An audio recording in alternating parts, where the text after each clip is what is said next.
Así que él miraba para arriba y vio esa media sonrisa que hacen los sordos, y miraba y se reía, y miraba para acá y para allá, ajeno a la reunión. Y en la reunión había bastante ruido, porque entre los cantos y la música de la banda y todo había bastante bochinche, ¿no? Y en un momento cuando él está hablando y que estaban glorificando a Dios y cayó el Espíritu Santo, el sordito de repente hizo así, yo justo lo estaba mirando y vi que hizo así, instintivamente se puso la mano en los oídos, y él se dio cuenta, porque cuando escuchó el ruido, instintivamente la mano fue al oído para tapar el barullo. Y él se dio cuenta y dice, recibió el oído, dijo, tráigalo para acá. Y bueno, ya fueron algunos hermanos y lo agarraron, lo subieron arriba. Y sí, papá, y el sordo no puede hablar porque no ha practicado, nunca escuchó. Nosotros es más fácil porque le decimos a los niños pueden ver nuestra boca y escuchar el sonido y lo intentan y aprenden a hablar. Pero un sordo que nunca habló, es muy difícil para hablar. Entonces él le enseñaba a hacer así, pa, y el sordo empezó, pa. Era una risa, hermano, una alegría, un gozo, todo mezclado. Nosotros llorábamos, era una cosa tremenda. Y el viejito se emocionó tanto que casi se muere el viejo, porque cayó desmayado de emoción, porque tenía como 70 años el padre, y ver que el hijo se sanó, pero fue algo terrible, hermano. Era un culto que solamente el Señor lo podía manejar, ¿no? Era una cosa que no se podía terminar. Bueno, yo tenía una hernia, y como había tanta actividad en la iglesia, yo por tocar y que no falte la música en la iglesia, porque a veces si no tocaba, los hermanos no se animaban a tocar solo, así que por que no falte la música en la iglesia, yo aguantaba y tocaba con una mano así, teniéndome la hernia, porque al tocar la trompeta se hace mucha fuerza, los pulmones, el estómago, los intestinos, y me salió otra al lado, se me hizo una doble hernia, así que yo cuando fui a tocar ahí, cada vez que tocábamos tenía unos dolores terribles. Y ese día había tanta alegría, hermano, tanto gozo que no nos acordamos de nada. Bueno, venimos toda esa noche, hermano, le digo el viaje de Bahía Blanca hasta Buenos Aires, que eran unas 11 horas de viaje, las rutas no eran tan apropiadas y tan veloces como se puede andar ahora, así que se tardaba 11, 12 horas, y vinimos todo el culto, todo ese viaje fue un culto, porque vinimos llorando en el micro, orando, alabando a Dios. De repente un hermano oraba y otro se ponía a hablar en lengua. Fue algo tremendo, hermano. Llegamos a las 5, las 6 de la mañana aquí, y yo me fui a bañar para ir al trabajo y me doy cuenta que las hernias habían desaparecido. El Señor hizo un milagro terrible. Dios lo usaba mucho, pero este hermano no sabía ni leer ni escribir. En pergamino, usted veía la apariencia física, la forma, va a decir, esto es imposible, no puede funcionar. En pergamino, fui una vez con 4 músicos, estaba como una manzana y algo, como acá el campo de Pato, aquí cerca, así un campo bastante grande. Habían traído un hilo de luz porque no se conseguía cable, así que habían traído un hilo de luz en una plataforma, más o menos 2 metros por unos 2 metros, era un tablado muy chico, y ahí habían plantado un palo y habían puesto una lamparita en todo ese campo oscuro, grandísimo, ¿no? Bueno, esa era la luz que había. Y ahí estaba el indio Colihuinca predicando, ¿no? Y fuimos nosotros para estar una noche con ellos, y habría alrededor de 2000 personas en ese campo. Fue algo que todavía, si usted va y pregunta en Pergamino por Colihuinca y qué pasó con la campaña, de la carpa, le llamaban una carpita, porque había una carpita que dormía un hermano para cuidar que no se roben las tablas, bueno, le van a decir. Y ahí él subió y empezó a decir sus cosas, él decía más o menos como podía, como Dios le daba gracia, y él empezó a saludar, y me saludó a un hermano pastor que él conocía, saludó a un pastor sueco, dijo que había venido de Rosario, dijo, está Pastor Seco, y después le llamaban Pastor Seco, le pusieron de apodo, porque no podía hablar, era una cosa graciosa, pero Dios lo usaba. Y después me miró a mí y se le hizo como una laguna, dijo, hermano, dijo, bueno, mensajero joven, no me acuerdo cómo se llama, dijo, bueno, me saludó a mí también, y después dijo, ¿cuánto ejército salvación hay? Dijo, y había un hermano de uniforme del ejército salvación y uno de civil, levantaron la mano. ¿Cuánto hermano Batista? Bueno, 1 o 2 hermanos levantaron, así fue nombrando, y los hermanos levantaban la mano. Y de repente dijo, ¿cuántas mujeres curanderas hay? Y levantaron la mano unas mujeres que había ahí. ¿cuántos curanderos espiritistas hay? Y levantaron la mano. Dijo, te agarré, diablo. Dijo, porque todos levantaron la mano que hicieron figurata. Dijo, tráigalo para acá. Dijo, bueno, ya fueron los hermanos y lo agarraron del brazo. No le preguntaron si quería pasar o no. Dijo, tráigalo para acá. Y lo trajeron, le pegó una reprendida, le sacurían las cabezas a las mujeres. Nosotros de la risa no podíamos ni orar. Pero el asunto es que Dios lo usaba, ¿no? Y llegó la hora del mensaje y dice, bueno, vamos a leer palabra de Dios, dijo. Vamos a leer en tal lado y tal lado, dijo. Bueno, el hermano que está acá al lado va a leer, porque él no sabía leer. Y le dio la Biblia para que lea y salió predicando lo que le venía a la gana. Pero ¿usted sabe cómo se entregaba a la gente, hermano? Entonces, no es a veces la apariencia física, no es la capacidad humana, no es dónde hicimos el estudio teológico. Yo creo que aceptar la voluntad de Dios como Dios quiere usarnos y darle tiempo a Dios que trabaje con nosotros, eso es lo que nos va a llevar a la victoria. Amén. Aceptar lo que Dios quiere hacer con nuestra vida, no querer ser más. Usted en punta de pie puede estar en punta de pie, pero ¿cuánto tiempo puede estar en punta de pie? Puede caminar unos metros. No sé si va a caminar una cuadra en punta de pie porque le va a doler tanto los músculos que tarde o temprano tendrá que volver a los talones, la verdad. ¿Amén? Y algunos espiritualmente parece que andan así, ¿vio? O como los pavos real, toc, toc, toc. Cuando Dios lo usa un poquito está tan inflado, pero de vez en cuando tiene que bajar las plumas, ¿no es cierto? No puede vivir inflado. Que Dios nos guarde, hermano. Vamos a servir con humildad al Señor como simples hijos de Dios. Amén. Sencillos hijos de Dios. Bendito el nombre del Señor. Por eso Pablo tenía ese problema tan serio, que era algo que Dios le dejó. Y aparentemente no oró muchas veces, por eso sí algunas veces, y hasta en eso nos deja una lección que podía haber dicho, Señor, soy tu siervo, ¿por qué no solucionás este problema que tengo, no?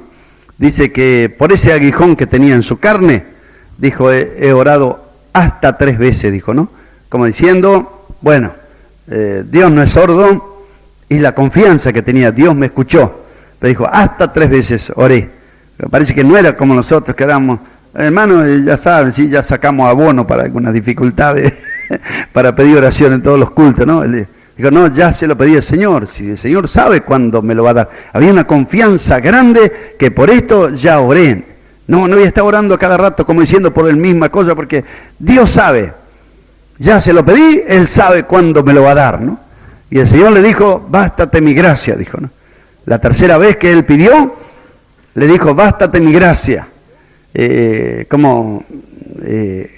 Da gracia que te salvé, ¿no? Que sea suficiente que mi gracia vino sobre ti, porque no merecías. Y a veces decimos, sí, cierto, el apóstol Pablo no merecía porque estaba allí cuando mataron a Esteban y mataba creyentes, pensando que hacía un servicio a Dios. Pero si nosotros pensamos sensatamente, nosotros tampoco merecíamos que frente a alguna cosa, que Dios tiene que hacer esto conmigo, Dios tiene que hacer lo otro conmigo. Da gracia que tu nombre está anotado en el libro de la vida. Yo tengo que dar gracia que mi nombre está anotado. Damos gracia porque Dios tuvo misericordia y la gracia de Dios nos ha envuelto. No merecíamos que nuestro nombre esté anotado, pero demos gracia. Lo demás, Señor, si algo me tengo que aguantar, a lo mejor me merezco más que eso, pero gracias que por lo menos de algo estoy seguro, que tú me has perdonado y que mi nombre está anotado en el libro de la vida. Amén. Por eso, sí le pido, acordados de mis prisiones, la gracia sea con vosotros. Amén. Allí finalizamos entonces el comentario sobre el libro de Colosenses.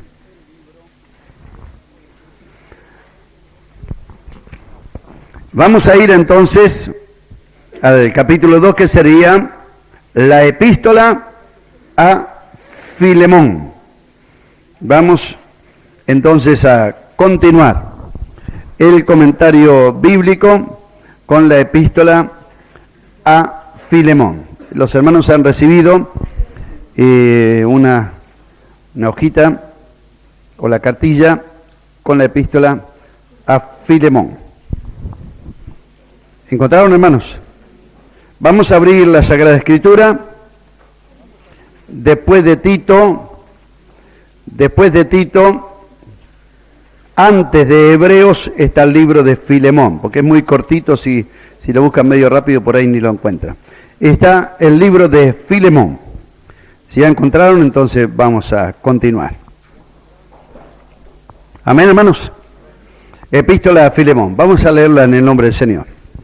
Pablo, prisionero de Jesucristo, y el hermano Timoteo, al amado hermano Filemón, colaborador nuestro, y a la amada hermana Apia, y a Arquipo, nuestro compañero de milicia, y a la iglesia que está en tu casa.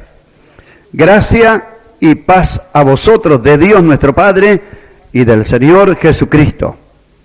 Doy gracias a mi Dios, haciendo siempre memoria de ti en mis oraciones, porque oigo del amor y de la fe que tienes hacia el Señor Jesús y para con todos los santos, para que la participación de tu fe sea eficaz en el conocimiento de todo el bien que está en vosotros por Cristo Jesús. Pues tenemos gran gozo y consolación en tu amor, porque por ti, oh hermano, han sido confortados los corazones de los santos. Por lo cual, aunque tengo mucha libertad en Cristo para mandarte lo que conviene, más bien te ruego por amor, siendo como soy Pablo ya anciano, y ahora además prisionero de Jesucristo, te ruego por mi hijo Onésimo, a quien engendré en mis prisiones, el cual en otro tiempo inútil, pero ahora a ti y a mí nos es útil, el cual vuelvo a enviarte, tú pues recíbele como a mí mismo. Yo quisiera retenerle conmigo para que en lugar tuyo me sirviese en mis prisiones por el Evangelio, pero nada quise hacer sin tu consentimiento, para que tu favor no fuese como de necesidad, sino voluntario, porque quizás para esto se apartó de ti por algún tiempo, para que le recibiese para siempre, no ya como esclavo, sino como más que esclavo, como hermano amado, mayormente para mí, pero cuanto más para ti, tanto en la carne como en el Señor. Así que, si me tienes por compañero, recíbelo como a mí mismo, y si en algo te dañó o te debe, ponlo a mi cuenta. Yo, Pablo, lo escribo de mi mano, yo lo pagaré, por no decirte que aún tú mismo te me debes también. Sí, hermano, tenga yo algún provecho de ti en el Señor. Conforta mi corazón en el Señor. Te he escrito confiando en tu obediencia, sabiendo que harás aún más de lo que te digo. Prepárame también alojamiento, porque espero que por vuestras oraciones os seré concedido. Te saludan Epafras, mi compañero de prisiones por Cristo Jesús, Marcos, Aristarcos, Demas y Lucas, mis colaboradores. La gracia de nuestro Señor Jesucristo sea con vuestro espíritu. Amén. Gloria a Dios. En la introducción que tenemos a esta epístola, sabemos que esta carta del apóstol Pablo a Filemón, junto con segunda y tercera epístola del apóstol Juan, constituyen los escritos apostólicos un poco de carácter medio privado, ¿no? Pero sin embargo, si están inspirados por el Espíritu Santo, son para nosotros también, porque no solamente era para Filemón, sino también para la iglesia que está en tu casa. Ayer hablamos algo acerca de la iglesia local, que, bueno, es un término que nosotros usamos, ¿no? Pero la iglesia está en Colosenses, estaba en la casa de Filemón, la iglesia está en todos lugares, representada o compuesta, mejor dicho, por todos aquellos que han sido lavados en la preciosa sangre de Jesús. Amén. El lugar y fecha donde fue escrito, desde la prisión en Roma y enviada por medio de Tíquico y Onésimo, probablemente alrededor del año 62-64, y estaba dirigida a Filemón, que estaba en Colosas. Así que nosotros tenemos en este dibujo que hicimos, donde medio hicimos un mapa, ¿no es cierto?, de Tel Aviv, Jerusalén, el mar de Galilea, el mar Muerto, y por aquí encontramos Colosa, Éfeso, todo eso, un poquito más adelante Grecia, y por ahí estaba Italia, ¿no?, la bota de Italia y la isla de Sicilia. Bueno, desde allí, de tan lejos de Roma, por ahí está la isla de Malta, desde por ahí, donde estaba Pablo prisionero, envía la carta. ¿Cómo llegó Onésimo desde Colosas hasta Italia y Roma, donde probablemente un esclavo no tenía demasiados derechos, y los esclavos generalmente tenían marcas, ¿no? Los esclavos eran marcados según lo dice la Biblia, y también los libros y costumbres de los países antiguos o de los imperios antiguos se marcaban a los esclavos, se los marcaba en la oreja o en la mano derecha, se los marcaba. Así que era fácil reconocer a un esclavo o por las marcas de las cadenas del tiempo que había estado atado o que lo sujetaban por las noches para que no escapen en los amos más crueles. Otros eran más humanitarios, que prácticamente eran como parte de la familia, dedicado a los servicios domésticos, agricultura, cuidado de animales y todo lo que fuera, ¿no? Pero la esclavitud siempre tenía un dejo bastante triste, ¿no? Porque los hijos de los esclavos prácticamente no tenían derecho, los padres, ni a las mujeres ni a los hijos podían sacárselo de al lado, venderlo, hacer con ellos prácticamente lo que quisieran. Hasta sus amos los podían matar y no era un delito, por razones de castigo lo podían matar. Esto era lo que le correspondía a Onésimo. Generalmente para el tiempo escrito esta carta, yo he tratado de informarme lo más que podía, porque es bueno que cuando uno da una lección sobre este tema haya información, ¿no? La pena que le correspondía a Onésimo, la mayoría de los escritores dice que era la pena de morir crucificado o ahorcado, ¿no es cierto? Porque él no solamente había huido de su amo, sino también le había robado, había escapado con algo, ¿no es cierto? Porque no era fácil viajar y andar, y para un esclavo poder comprar el silencio de otro implicaba también dar dinero o bienes, como hasta ahora lo hace la corrupción, ¿no es cierto? Las coimas, todas las cosas que debe haber pagado para poder viajar de contrabando y llegar hasta una región tan lejos donde, bueno, aquí nadie me conoce, pero había uno allá arriba que lo conocía, ¿no? Así que cae preso. Probablemente Roma era muy vigilada porque era el centro, la capital política del Imperio Romano, así que había demasiadas guardias y custodias y demasiada gente y magistrados, así que ellos medio miraban la posibilidad de personas que pudieran asesinar, causar revueltas y todo esto. No sería raro que Onésimo, al ver una persona de condición muy humilde y escondiéndose por aquí y por allá, haya sido víctima de sospecha y bueno, un esclavo no tenía quien lo defienda tampoco y cae preso. Pero en la cárcel se encuentra que hay alguien también que está preso allí y le habla del Señor Jesucristo. Y en la cárcel, lógicamente, no es el lugar de alegría, pero se encuentra con un hombre que no tiene problema, aunque está en la cárcel, y que canta himnos, que ora, que vienen hermanos a visitarlo, que hablan de la obra, y que están dentro de las rejas, pero ellos están como si estuvieran afuera, se sienten tan libres como si estuvieran afuera. Esto debería haber llamado la atención, lógicamente, de Onésimo. ¿Cómo puede esta gente que está presa estar contento? Yo las prisiones que tuve oportunidad de ver en Roma, les aseguro, hermano, que solamente de pensar de estar allí, en medio le hacen parar los pelos, ¿no? No son ni siquiera las cárceles y penales que he podido visitar, unos cuantos, Dios me ha permitido visitar, no pocos, cárceles, penitenciarías y cárceles de comisaría, son feas, son horribles. La que me causó más impresión fue una en Paraguay, donde tenía capacidad para 800 y había casi 3.000 presos, ¿no? Era como caminar en la calle Florida a las 12 del mediodía, casi no había espacio físico para estar parado, ¿no? y toda gente bastante terrible, con machetazos, y le faltaba oreja, y de toda clase y de todo pelo y marca, ¿no? No es fácil. Las de Colombia también muy impresionantes, la gente también es muy dura, la vida vale muy poco para la gente que vive allí, así que matan personas como si mataran un perro. Todo esto, ¿para qué les digo? Para que si usted piensa en las cárceles que conoce, no se imagine nada de eso.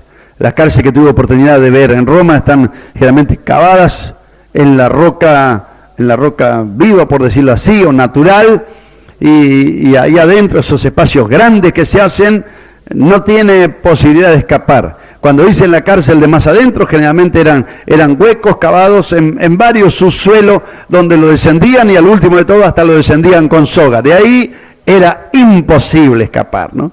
Eran como un sótano que tenía una puerta grande con reja, y ahí los bajaban o los colocaban en el cepo ahí abajo, así que ahí abajo y en el cepo, y a oscura, y con una reja puesta, y arriba acostados, durmiendo soldados, vigilando, todo era imposible. Por eso cuando Pablo y Silas a medianoche cantan himnos a Dios y alaban a Dios, no imagine una comisaría con luz y mirando televisión como tienen los presos ahora, no, nada que ver. Era un lugar demasiado terrible, la oscuridad era total, la humedad, la imposibilidad de salir y el sufrimiento era terrible.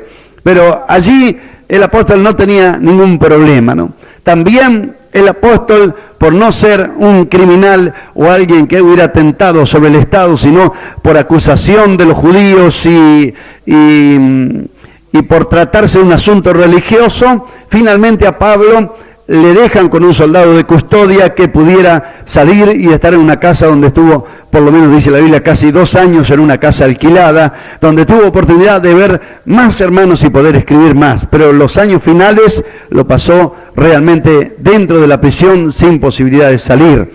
Allí es donde conoce, porque estas cartas son las finales, ¿no es cierto?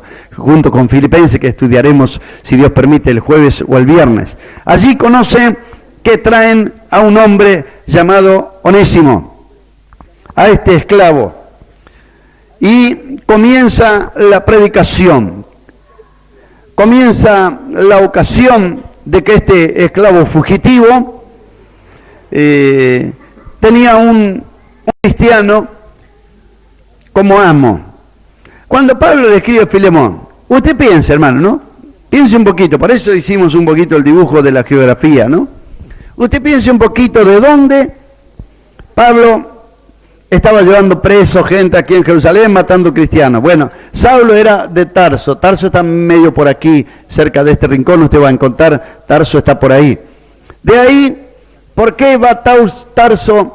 Saulo de Tarso es como decir el hermano de Pontevedra, ¿no es cierto? Bueno, Saulo de Tarso, porque Tarso era el lugar de su nacimiento o donde él vivió. Saulo es el nombre que le habían puesto. Después, ¿por qué le llaman Pablo? Porque Pablo también es el nombre griego que le pusieron, o la traducción del nombre Saulo, ¿no? Desde que llegó a la isla de Chipre, y ya no le llamaron más Saulo de Tarso, le llamaron Pablo, y después siempre hablan del apóstol Pablo. Pero cuando él se convierte, eso sucede en el camino de Jerusalén a Damasco, aquí cerquita, unos 24 kilómetros, y él no es recibido por los hermanos en Jerusalén. Los hermanos en Jerusalén le tenían miedo. Cuando ven que lo trae, y no, hermano, tengan cuidado, este debe ser un espía, porque había muchos espías. Este se hizo el convertido, pero me parece que de convertido no tiene nada. Y los hermanos tenían terror, porque sabían que arrastraba a los hermanos a la cárcel, y los quemaban, y lo echaban a las fieras, y todo eso. No era fácil aceptar a un criminal que hacía poquitos días había matado a Esteban, y que lo vieron ahí, que se complacía, y al otro día lo ven en la iglesia. No, quién sabe, hermano, andá a saber si cambió. Y tenía miedo, y como fue tal el miedo de los hermanos que no lo quisieron recibir, aunque Bernabé vino y lo trajo y todo, pero el encuentro con el Señor fue más fuerte. Él se vuelve a Tarso, y allí está un tiempo, pero no se aparta del Señor, busca a Dios, y Bernabé está en contacto con él, porque cuando viene el avivamiento aquí en Antioquía, donde fueron llamados cristianos por primera vez en Antioquía, usted va a encontrar que cuando vino el avivamiento, Bernabé va y conforta a los hermanos con mucha palabra, pero se da cuenta que el crecimiento es, como diríamos, explosivo. Esto no lo puedo manejar yo solo. ¿Pero qué hace?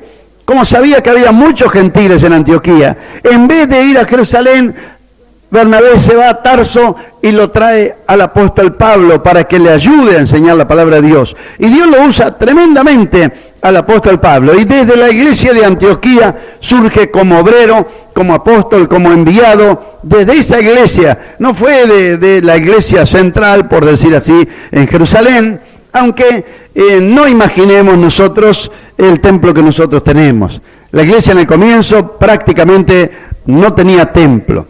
Se reunían donde podían, entraban, no porque los invitaban en las sinagogas a predicar, y generalmente se reunían por las casas y a las orillas de los ríos, y como la iglesia era perseguida, no tenía facultad de comprar un terreno, levantar un templo, como hoy en día lo hace la iglesia. Olvídese de todo eso que usted ve y practica y conoce, todo eso no existía en el comienzo del Evangelio.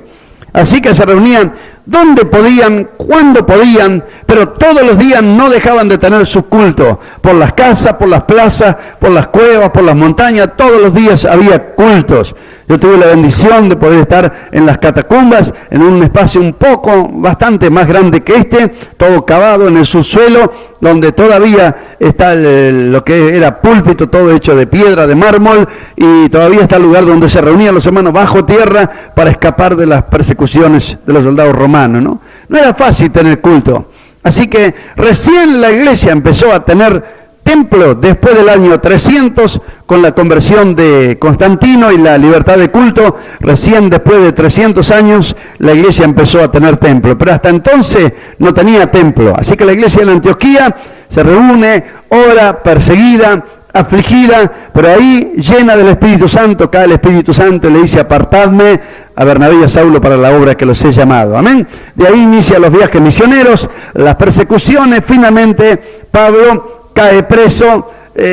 Toda esta historia la tiene en el libro de los Hechos, las acechanzas, los juicios. Finalmente apela a César, y entonces Pablo, ahí lo tiene la resolución cuando dice, bueno, cuando Agripa, Félix se vuelven y renuevan la amistad, y finalmente dice: si este hombre no hubiera apelado a César, podía quedar libre porque no hay ningún delito, es cuestiones de los judíos y religión. Pero como había apelado a César, de ahí viene el naufragio, llega a la isla de Malta, de ahí va a la punta, se me fue el nombre, Siracusa, va por allí y llega a la isla de Sicilia. Es una punta de la isla de Sicilia. De allí viajan nuevamente hasta Apio y las Tres Tabernas, y de ahí llega a Roma, ¿no? Bueno, todo ese proceso pasó el apóstol Pablo. Colosas está por aquí, dijimos, medio cerca de Derbe, de Listra, de Iconio y de Éfeso, ¿no? Entre medio de todo eso está Colosas. De allí se convierte un hombre. ¿Cómo se convierte? De esos viajes misioneros que hace el apóstol Pablo, se convierte una persona, Éprafas, que era natural de Colosas. Va, predica y se entrega a Filemón, un hombre que aparentemente estaba en buena posición, tenía esclavos, tendría su comercio, tendría sus plantaciones, no sé qué haría, pero ahí se convierte Filemón. De repente uno de sus esclavos escapa.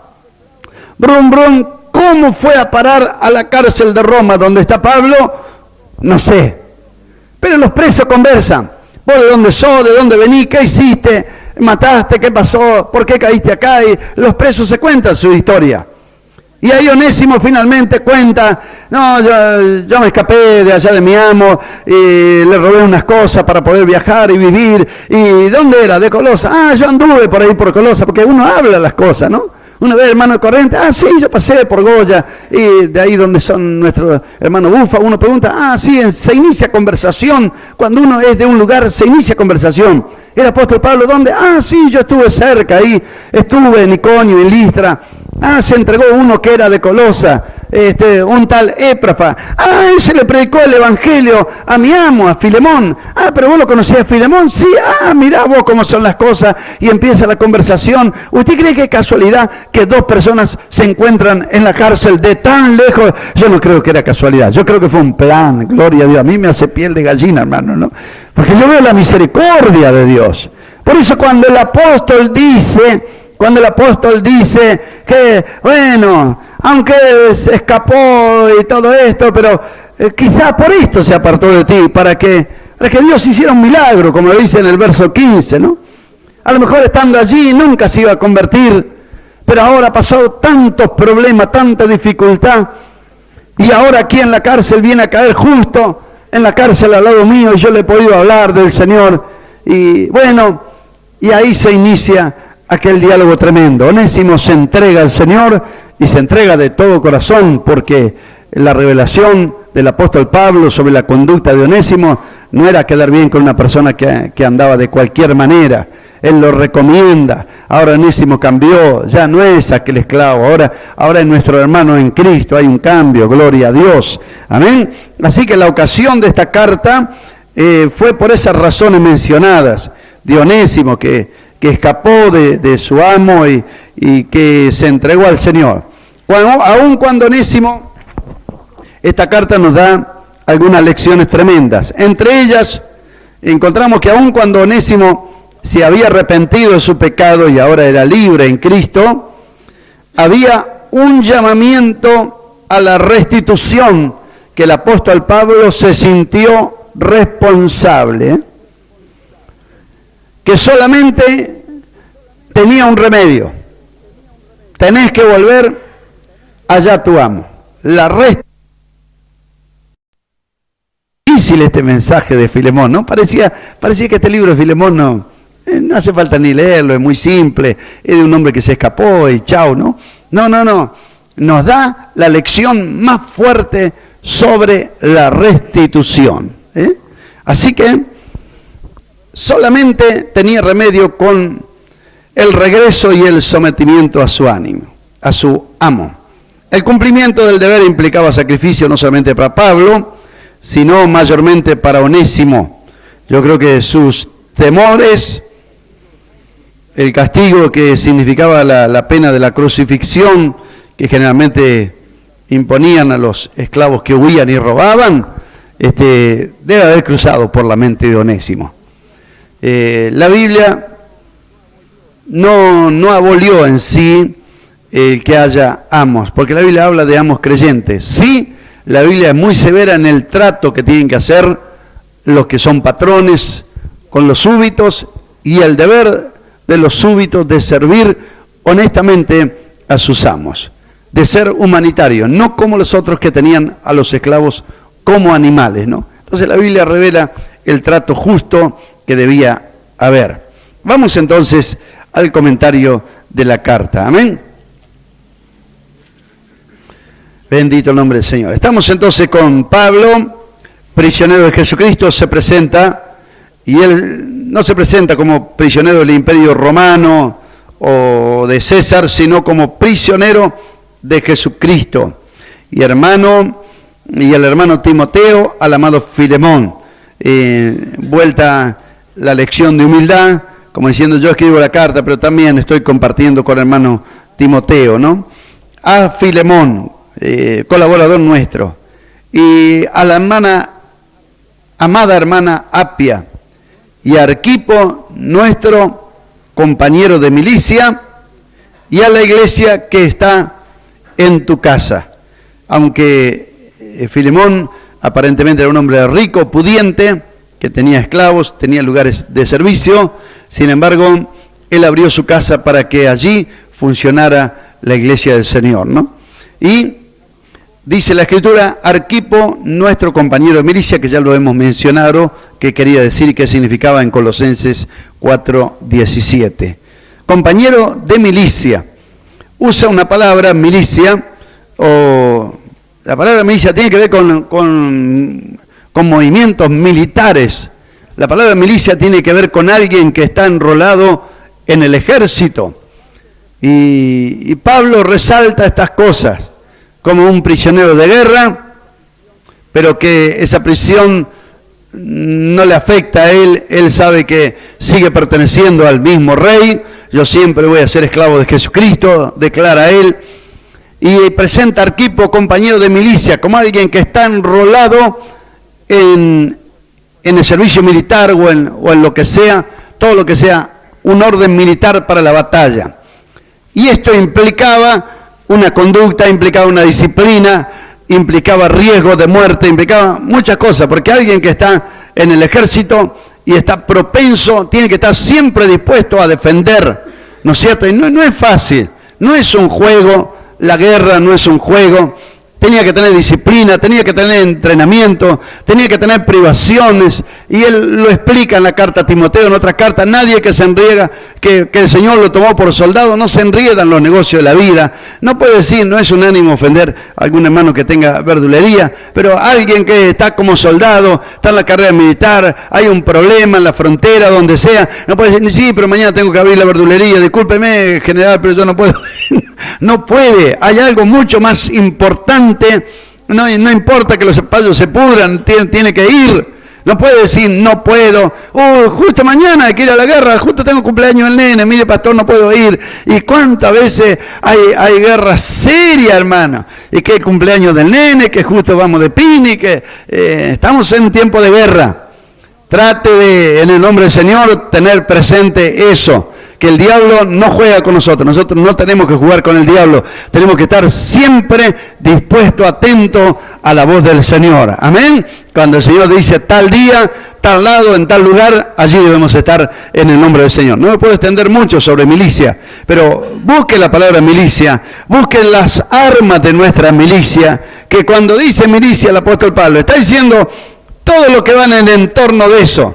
Estamos armados, no estamos desarmados, no estamos desatentos, estamos listos, armados de toda la armadura de Dios para poder resistir estas prisiones y estos ataques del diablo. ¿Amén?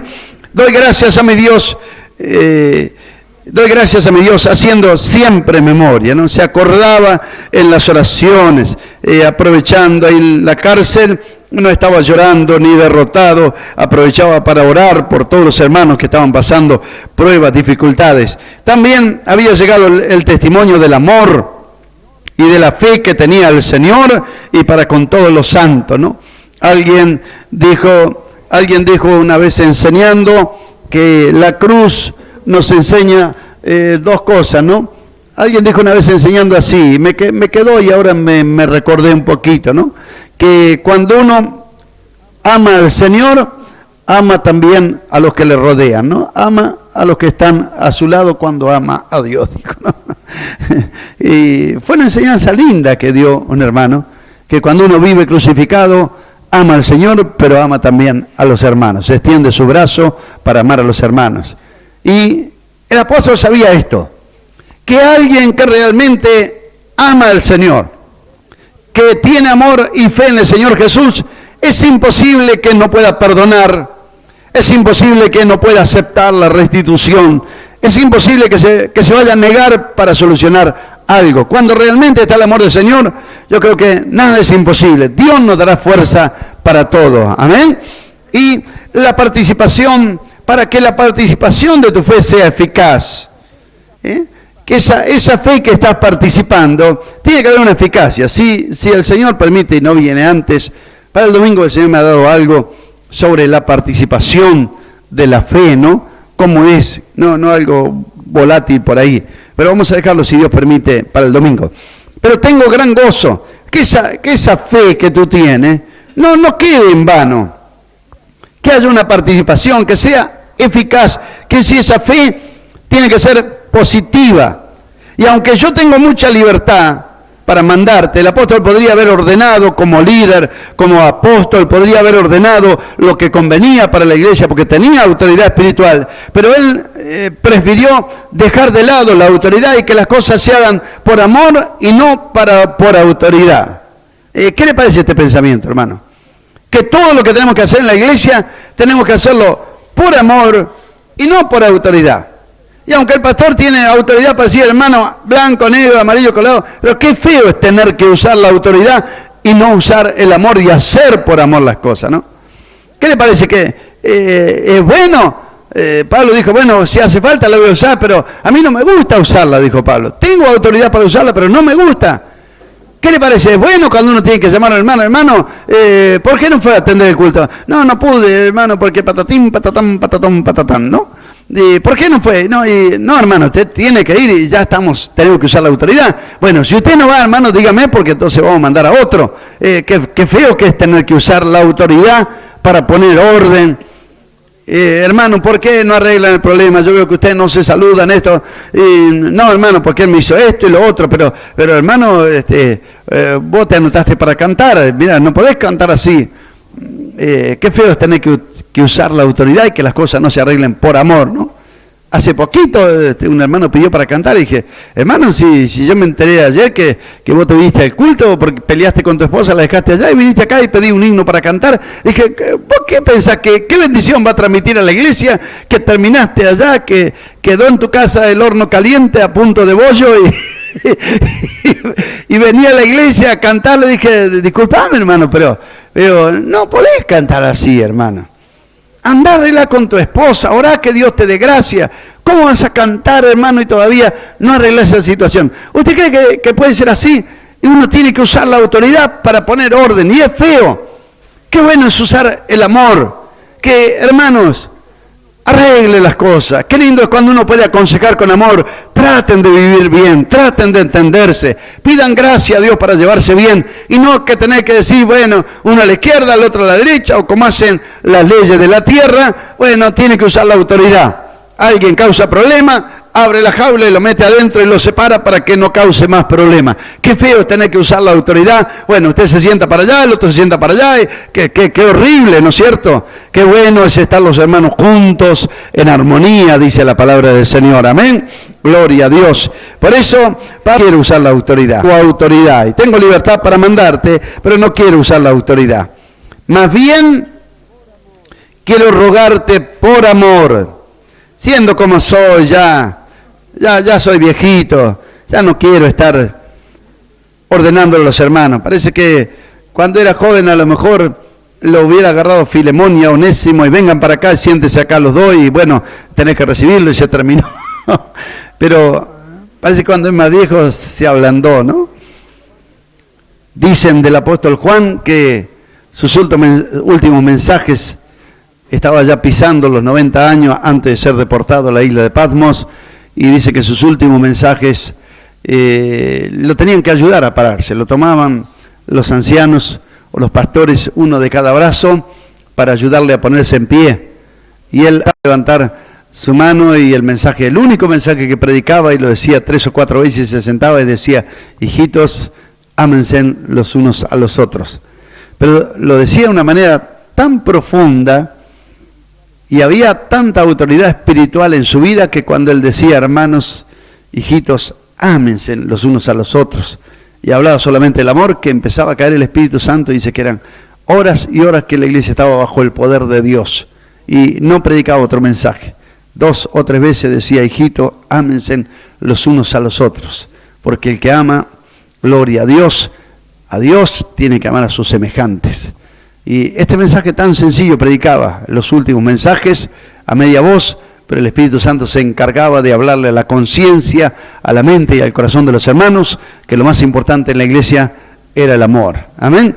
Ahora, cuando dice, te ruego por mi hijo Onésimo, no dice te ruego por tu esclavo, sino por mi hijo Onésimo. Él lo consideraba su hijo espiritual porque ahí en la cárcel, en las prisiones, lo ganó para el Señor. El cual en otro tiempo le fue inútil, le causó daño. Pero ahora que cayó en las manos del Señor, ahora nos va a ser útil a los dos. Porque una persona lejos de Dios es inútil para el servicio. Una persona lejos de Dios casi siempre pretende que los demás lo sirvan. Pero cuando está en el camino del Señor, cambia, empieza a ser útil para Dios, para la sociedad, aún para el trabajo. ¿Usted lo cree, hermano? ¿Amén? ¿Amén? Gloria a Dios. Difícil, pero qué bueno cuando alguien de veras acepta al Señor. Antes robaba, antes defraudaba, pero ahora ya no lo hace más en el nombre del Señor. Ahora te lo vuelvo a enviar, tú recíbelo como a ti mismo. Yo quisiera retenerle, pero tengo que enviarlo. Ahora, aquí en este verso es el verso clave, el verso 12, es el verso clave de este mensaje, del cual vuelvo a enviarte. Tú pues recíbelo como a mí mismo. Él podía retenerlo y se terminó. Pero aquí está la restitución. Yo creo que antes, mucho tiempo, se usaban cosas sencillas para explicar a los hermanos, ¿no? Se usaban cosas sencillas. Y cuando los hermanos nos daban curso de evangelismo, generalmente nos daban el evangelismo de la mano. Una mano, dibujaban en el pizarrón una mano, dibujaban en el pizarrón una mano. Así que los pastores agarraban con tiza, dibujaban en el pizarrón una mano, entonces empezaban todos los pasos que había que dar en el evangelio de la mano, ¿no? Que había que predicar para que la gente tenga fe, tenían que creer, tenían que arrepentirse, tenían que convertirse y tenían que restituir. Y después terminaba que había que bautizarse, ¿no es cierto? Esos eran los pasos, se le llamaba el evangelismo de la mano. Y le decían a los hermanos, si usted no se acuerda, no tiene memoria, entonces no hacían anotar, así con lapicera, no hacían anotar en la mano, ¿no es cierto? No hacían anotar, así creer, arrepentirse, convertirse, restituir. Entonces cuando uno predicaba decía, si usted está en la plaza predicando y no se acuerda, ¿qué es lo primero que debe? Mire, usted primero de todo tiene que creer. Se miraba al dedo, ¿no? Tiene que creer, tiene que arrepentirse, tiene que convertirse. Nos enseñaron el evangelismo de la mano y ahí anotaba el versículo si no se acordaba, ¿no? Así era, es sencillo. Pero estaban esos pasos de predicar para que la gente crea, de arrepentirse, de convertirse, dar la media vuelta, y de la restitución y el bautismo. Todo esto se llamaba la mano que lo mete a uno en el evangelio y en la iglesia, ¿no? Bueno, con el tiempo fueron borrándose, de repente le fueron arrancando algunos dedos a la mano, ¿no? Más o menos, calculo yo que hace unos 30 años desapareció la restitución. Es algo que se dejó de predicar. Se fue dejando de predicar y no se predicó más. La conversión, creo que ustedes son testigos. ¿Cuánto hace que no se escucha que hay que convertirse, no? La mayoría de los predicadores ya casi, es muy raro que en la radio usted escuche la palabra restitución o que hay que convertirse. ¿Qué tal? ¿Ustedes escuchan radio FM, cristiana, algo? ¿Escuchan la palabra conversión o restitución? Prácticamente no. Creo que hace como más o menos unos 15, cerca de 20 años, la palabra conversión empezó a desaparecer de la predicación. En la palabra arrepentimiento también está en el mismo camino. Es muy raro que escuche la palabra arrepentimiento. Si se menciona, no se explica qué es el arrepentimiento ni de qué hay que arrepentirse, ¿no? Así que la palabra arrepentirse, arrepentido para que sean borrados vuestros pecados, es muy raro escucharlo en la radio, ¿no? Casi todos son de ánimo y que le vaya bien y todo. Sí se habla todavía mucho de creer y se habla de fe. Estos son los únicos dos temas que todavía quedan. Del bautismo, en la evangelización prácticamente no se habla, ¿no?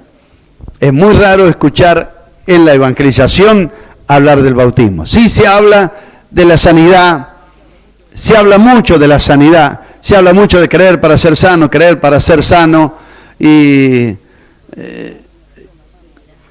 prosperidad, tiene razón la hermana, de prosperidad material, se habla mucho. La mayoría de los predicadores de la prosperidad están cayendo en deudas terribles.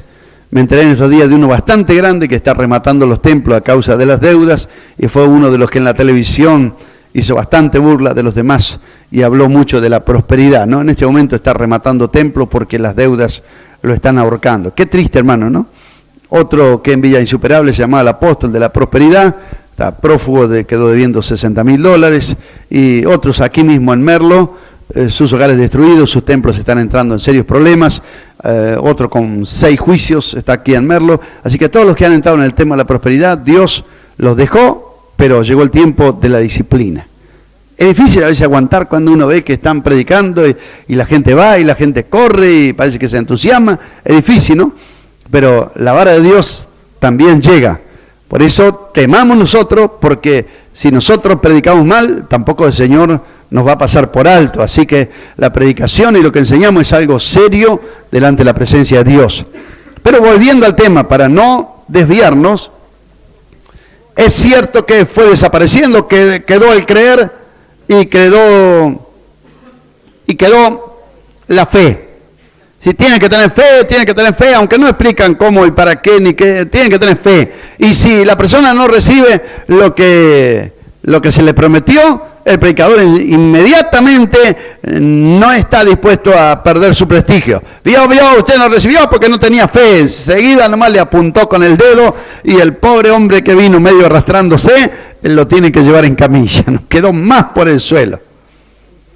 Pero cierto es que hay que creer para recibir, al que cree todo es posible, pero no se olvide que durante el ministerio del Señor, la mayoría de los milagros, el Señor no los hizo porque creían, solamente algunos hizo para alabar y fortalecer la fe de las personas, pero la mayoría no tenían fe, no creían, dudaban quién era Él, tenían ciertas ideas, la mayoría.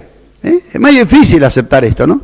Lo dice en el Evangelio de Juan, que la mayoría de los milagros fueron hechos y están escritos para que crean, no dice porque la gente creía, fueron hechos para que crean que Jesucristo es el Señor y creyendo en Él tengan la vida eterna. Tantas veces he dicho, el endemoniado gadareno, ¿usted cree que podía creer? Si era un pobre loco que vivía en los cementerios golpeándose la cabeza, hiriéndose con las piedras, ¿usted cree que Jesús le dijo, bueno, si tenés fe te vas a liberar, confesá a la 4ª generación, que fue tu abuelita? No, nada de eso. Dijo, espíritu inmundo, sal de él y danos permiso para ir a los chanchos. Bueno, vayan afuera. Y quedó libre. ¿Usted cree que el hijo de la viuda de Naín podía creer? ¿Usted cree que la madre podía creer? Si iban ya camino del cementerio, no había más esperanza. La madre no tenía fe. Lo que iba a hacer iba a enterrarlo.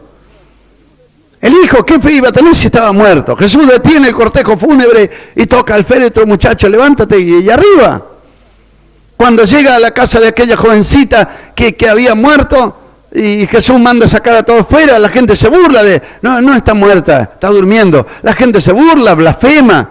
Hasta lo amenazan y hablan de que algo tenían que hacer a este hombre, qué falta de educación, cómo va a venir a un velorio y todo esto, pero Jesús saca todo fuera, queda con el padre de la chica y algún apóstol y Talita Cumi, a ti te digo, levántate, y la chica tenía fe.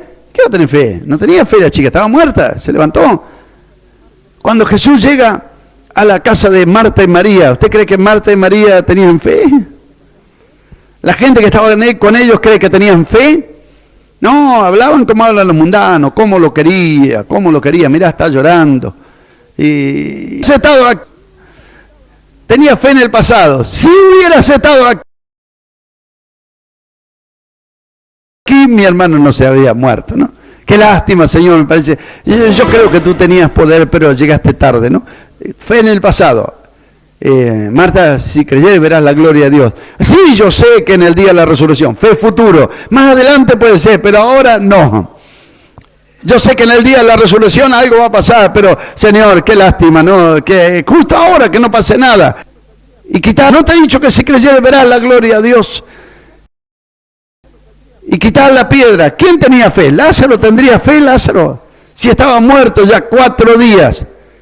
Pero Jesús no dijo, ¿vean? Yo vine para resucitarlo, pero como ustedes no tienen fe, bueno, no, Jesús dijo, quiten la piedra. Y quitaron la piedra y llamó, Lázaro, ven fuera. Y como dijo un hermano, menos mal que el Señor lo nombró, Lázaro, ven fuera, porque si hubiera dicho que está muerto, que salga, todos los que estaban en la tumba se hubieran levantado, ¿no? Pero salió fuera. Así que si usted analiza La mayoría de los milagros no sucedieron porque la gente tenía fe, sino para que la gente crea.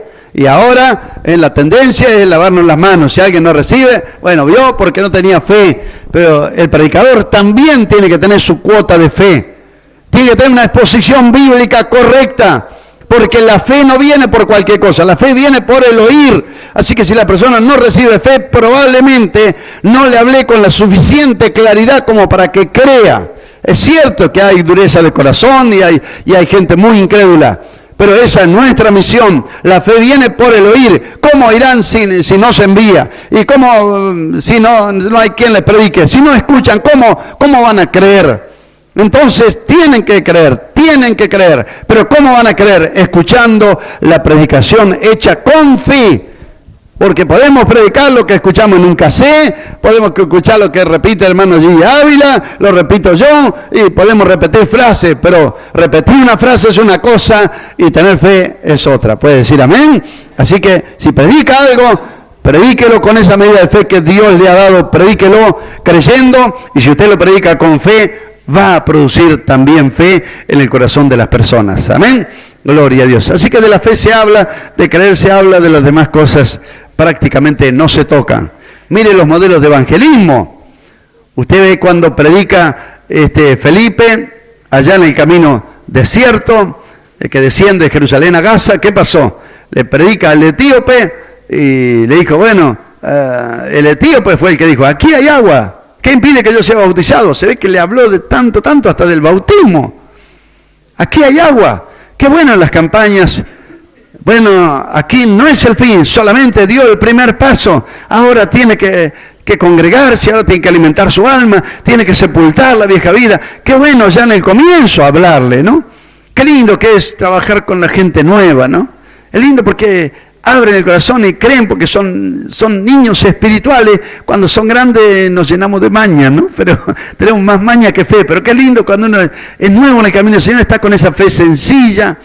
Yo miraba el domingo alguna palabra que le dije ahí a una hermana nueva y ella la creyó y oramos y el Señor la bautizó con el Espíritu Santo. Qué lindo cuando puedes sentir una persona nueva que recibe con esa fe. Parece que cuando pasa el tiempo ya somos más filósofos, queremos razonar todo, pero que nunca perdamos, porque si no somos como niños, no vamos a heredar el reino de los cielos, que creamos con esa sencillez de un niño. Volvemos otra vez. Es cierto que en ese llamado evangelismo de la mano se han ido perdiendo temas que son básicos para que la persona reciba la salvación. Antes, cuando nos predicaba el evangelio y venía alguna alma nueva, bueno, ¿y qué tengo que hacer ahora? Bueno, usted tiene que creer, sí, yo ya creo, bueno, tiene que arrepentirse. El arrepentimiento es ese dolor profundo por haber vivido lejos de Dios y haber hecho cosas que a Dios no, que va acompañado de la conversión, que es el resultado del verdadero arrepentimiento. ¿Qué es la conversión? Es la consecuencia de un verdadero y sincero arrepentimiento. Porque algunos se arrepienten y al otro día está haciendo lo mismo. No hubo verdadero arrepentimiento. El verdadero arrepentimiento es esto que hice muy tremendo. No tengo que volver a hacerlo nunca más. Es la conversión, la media vuelta. Esto que hice ofendió mucho a Dios. Qué dolor haber ofendido a Dios que me ama tanto. No voy a hacerlo más. Es la proposición de dar media vuelta la espalda al mundo y seguir a Cristo. ¿Ven? Después de la conversión venía la restitución. Y los pastores nos enseñaban la restitución. ¿Qué era la restitución? Nos leían el libro de Isaías. Restituid al agraviado. Venid luego, estemos a cuenta, dice el Señor, ¿no? Que había que restituir al agraviado. Si bien allí había una aplicación de la ley, que si uno encontraba una oveja y que lo que sea, cualquier bien y se enteraba quién era el dueño, había que entregarlo, y hablaba de muchas cosas por el estilo, o personas o esclavos que huían. Pablo hizo una aplicación de la ley sobre la esclavitud, que si alguno encontraba algún esclavo huyendo de su amo, lo agarraba y lo devolvía a su amo, ¿no? Y así que hay mucho trasfondo detrás de esta carta. Nos leían de Mateo el publicano: si algo he defraudado, lo devuelvo. Y si una vez poco, lo devuelvo 4 veces, dijo, ¿no? Ya le agregó más de lo que pide la Biblia, ¿no? Pero quiere decir que había un profundo deseo de restituir, de tratar de arreglar las cosas. Hay cosas que se pueden restituir. Filemón es la carta de la restitución de las personas. Es cierto que hay cosas que se pueden restituir y otras no se pueden restituir. Si yo robé una bicicleta y bueno, me entregué al Señor y sé a quién se la robé y todo, y no puedo decir, bueno, sí, pero ya quedó arreglado porque ya el Señor me perdonó y paso por la casa delante, le robo una bicicleta a David, paso por delante, ¡eh! ¿La bicicleta? No, pero el Señor ya me perdonó, así que anda arreglate con el Señor. No, ¿qué dice? Restituir. Tenía que ir a la persona y decir, mire, yo andaba lejos de Dios, pero he tenido un encuentro con el Señor, Dios ha cambiado mi vida, yo en un momento le quité esto que es suyo, acá vengo a devolvérselo, el Señor me perdonó, pero quiero que usted también me perdone. Los pastores han enseñado a usted en el taller, por ahí se le pegó alguna llave, alguna herramienta, vaya, hable con el patrón, devuélvala y dígale, discúlpeme, yo ahora soy un creyente, soy un hijo de Dios, nunca más le voy a tocar lo que es suyo, tome, perdóneme y deme oportunidad. Dios hizo milagros grandes. A los niños se les mandaba devolver la fruta que habían robado de la verdulería. Nosotros lo hemos hecho con nuestros hijos, ¿no? Que de repente se trajeron una mandarina o algo y los llevamos y le tuvieron que devolver y pedir perdón, así los criamos honestos para que aprendan a no robar, ¿no es cierto? Todo eso se enseñaba, ahora es objeto de burla, pero Dios no puede ser burlado. Todo lo que el hombre sembrare, eso también segará, ¿no? Ahora viene el hijo de la verdulería que le robó 2 bananas cuando se dio vuelta al verdulero y dice, qué lástima, trajiste 3 porque ahora somos 3 y vos robaste 2, ¿no? Todavía lo felicitan al hijo que es vivo y lo cuentan como una hazaña, cuentan que robó en el mercado, en la verdulería, que sacó algo, ¿no? Bueno, así andan las cosas. Pero la Biblia nos enseña la restitución, hasta donde sea posible, porque si yo maté a una persona no le puedo devolver la vida. Así que hasta donde está en nuestro alcance hay que hacer una restitución, hay que hacer una confesión, hay que hacer un pedido de perdón para que nosotros podamos tener la seguridad de que las cosas quedaron solucionadas. ¿Amén? Gloria a Dios. Creo que la mayoría de los hermanos saben una experiencia sobre la restitución muy terrible que yo he contado aquí en el templo, ¿no? La he contado porque me ha ayudado mucho, la he contado en otros lugares también. Yo creo que cuento más cosas afuera de las que suceden aquí en el templo que aquí mismo, porque por estar las personas, por ética no quiero herir la sensibilidad de sus familiares. Pero aquí en el templo tuvimos una experiencia tremenda. Una hermana me contó su experiencia que tuvo. Ella se entregó al Señor. Y recibió al Señor con tanto amor, con tanta bendición. Dios la empezó a bendecir tanto, que casi todos los cultos estaba ahí, terminado el culto, hermano, ¿qué será que tengo que hacer, hermano? Porque yo no quiero perder la bendición. Y estaba todos los cultos preguntando qué tenía que hacer para ver qué más había que hacer. Y un día escuchó una predicación